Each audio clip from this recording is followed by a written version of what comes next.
Ooh, howdy do! Hey there!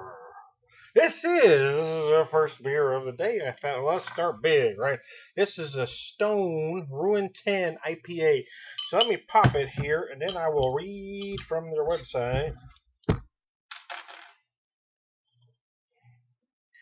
Using my little mother's glass here, so that'll be about the right size glass here to get started.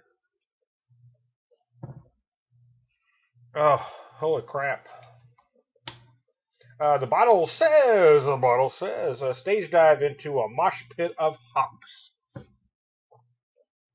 Oh, aroma is huge. 110 IBUs, 10.8%.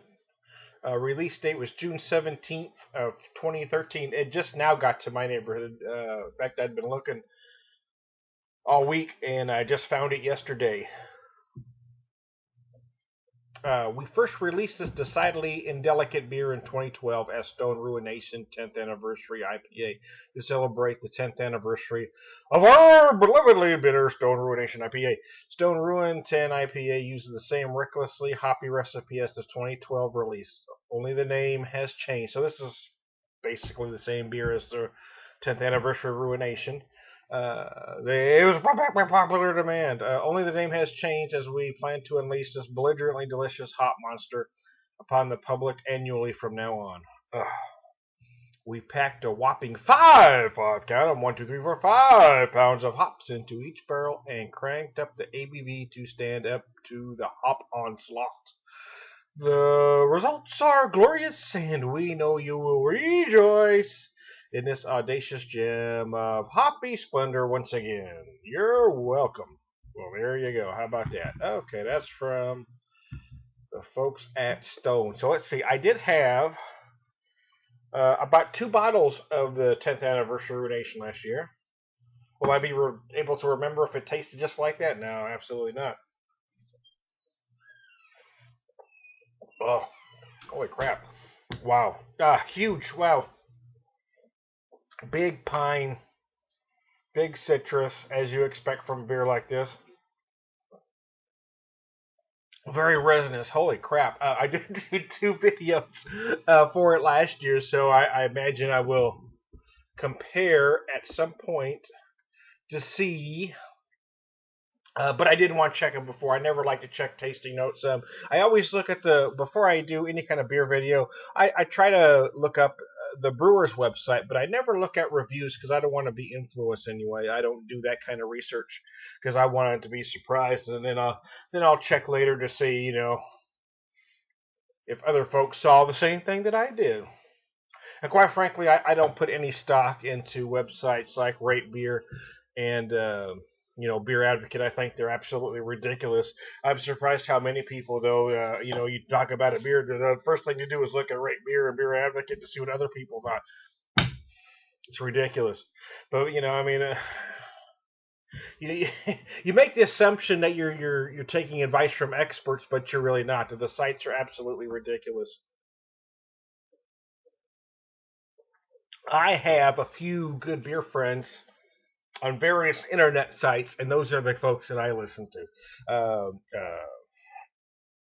One, I won't mention his name because he likes to stay anonymous, but the other one is John Brew Guru. He's got a website out there. I think it's bruguru.com.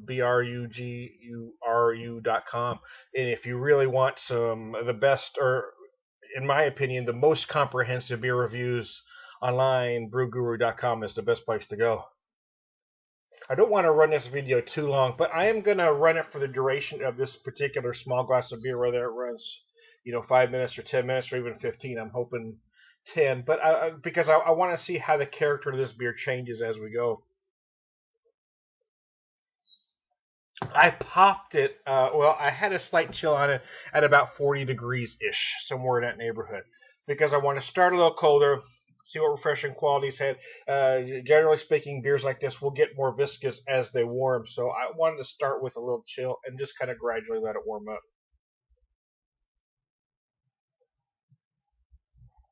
Oh. If you notice my face when I took the first sip, it was almost overwhelming. It is big, it is brutal, it is in your face.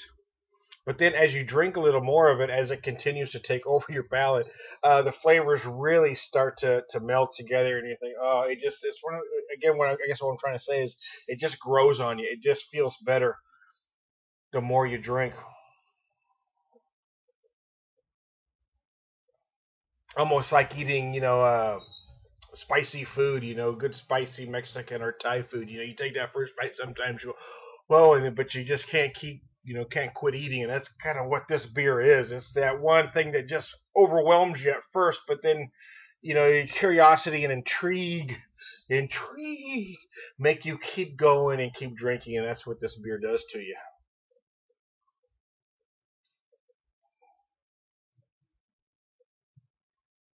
Oh. Again, big pine, big grapefruit as you expect. There's other things going on too. I'm not going to go into a lot of beer speak. This is very, very, very, very, very, very resinous. Wow, very resinous. That's very resinous. That's some best part right now. 10.8%. Wow. What would I say the IBUs were again? 110. Wow. That's a lot of IBUs. But, there was a school of thought.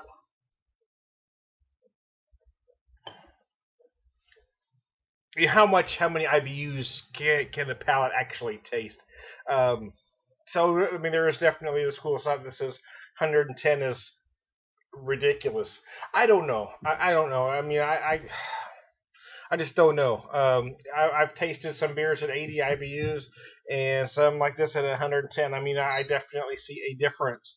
But then I am fooled every once in a while. There was one I had a while back. Um, I think it was 85 IBUs, and it really felt bigger than that. So I mean, you just never know. I think it depends on the type of hops make a difference. Because a different hop imparts different flavors, but beer geeks like me like stats. I mean, maybe it's because I love baseball. Baseball's all about stats, numbers, and beer. It's kind of this. I like to know what my ABV, the ABV, IBUs are. I want to know everything about it. What hops are in there? I want the stats. I want to know the malts hops used. I get frustrated by some beer sites, brewery sites that are very vague in their explanation, or they give you you know, this obtuse paragraph of the beer, don't give you any real specifics. I like specifics. I want to know what the hell is in my beer, man. A lot of beer geeks go on and on about how they want expiration dates on the bottle, or best buy dates, or at least bottled on dates. I'm not as concerned with that. I am more concerned with ingredients, especially now that many craft breweries have gotten away from making, traditional beer that everybody seems to want to put 100 exotic ingredients in a beer. I personally want to. I think they ought to have to list ingredients on the bottle. I mean, if you're going to drop 100 things in there, I want to know what you're feeding me and calling beer. Oh, excuse me. Wow, that felt good. Ah.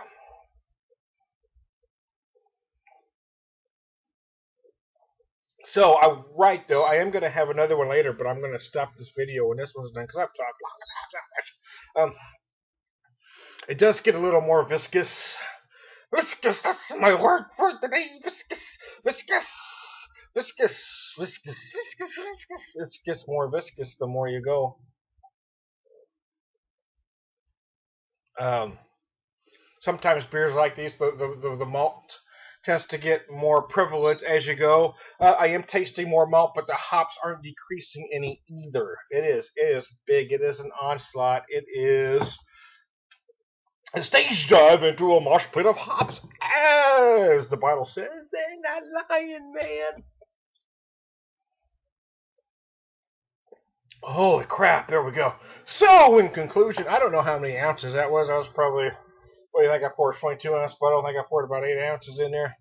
Wow. It's a brutal, badass boy, man. Stone is the beer whisperer. Stone RuinTEN IPA is the beer whisperer. You're drinking with the beer whisperer. Beer of the day today. Ta-da! Hey, thank you, thank you. Ah, that crowd goes wild.